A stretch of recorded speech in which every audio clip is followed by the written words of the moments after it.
અમે તે હેરાન કરનારા છે કેવી રીતે ગુજરાતમાં કોન્ટ્રાક્ટ સિસ્ટમથી ચાલતી બસો અને એમાં પણ સિટી બસો કેવી રીતે સામાન્ય માણસોના જીવ જોખમમાં મૂકે છે એનો જીવતો જાગતો દાખલો સુરતથી સામે આવ્યો। બસના 2 ટાયર ફાટી ગયા તેમ છતાં પણ બસ હંકારવામાં આવી રહી છે। બસમાં કેટલાક પેસેન્જરો બેઠેલા દેખાય છે। સંદેશ ન્યૂઝે બસના ડ્રાઈવરને સવાલ પૂછ્યો તો એણે કહી દીધું કે આવું તો બધું ચાલ્યા કરે, કોઈ દુર્ઘટના ઘટે તો એના માટે જવાબદાર કોણ એ સૌથી મોટો પ્રશ્ન છે।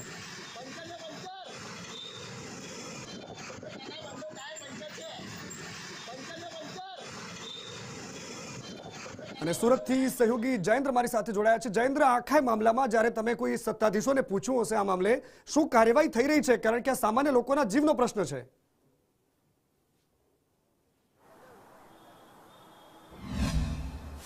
જે મની સુરત મહાનગરપાલિકા સંચાલિત જે સિટી બસો ફરી રહી છે તે મોતની ખાડીની જેમ ફરી રહી છે, કારણ કે તે બસમાં કોઈ પણ પ્રકારનું મેન્ટેનન્સની કાર્યવાહી કરવામાં આવી નથી અને જે ટાયરો જે વિડીયો સામે આવ્યો છે તે મોતની જેમ ફરી રહી છે। જો આવી રીતે બસો ફરતી હોય તો મોટી દુર્ઘટના પણ થઈ શકે છે, પરંતુ જ્યારે સત્તાધીશો દ્વારા એમ પણ કહેવામાં આવ્યું છે કે જે એજન્સીની બસ ફરી રહી છે તેને મહિના પૂર્વે તેમ લોકોને નોટિસ ફટકારવામાં આવી હતી, દંડ પણ ફટકારવામાં આવ્યો હતો, પરંતુ તેમ છતાં તેઓ પોતાની મનમાની કરી રહ્યા છે। ત્યારે આજરોજ જે રીતે સંદેશ ન્યૂઝ દ્વારા રિયાલિટી ચેક કરવામાં આવ્યું હતું, બેસ્તાન બસ ડેપો છે ત્યાં જ્યારે ગયા હતા ત્યારે એક સાથે 5 થી 6 જેટલી બસો ત્યાં જે છે મેન્ટેનન્સ માટે આવી પહોંચી હતી। આ ઘટના બાદ એટલે કહી શકાય છે કે સુરત સિટીમાં આવી 5 થી 7 જેટલી બસો જે છે વગર મેન્ટેનન્સ સાથે સાથે ફરી રહી હતી, પરંતુ ઘટના બન્યા બાદ આ જેટલી 5 થી 7 જેટલી બસો ત્યાં પહોંચી હતી।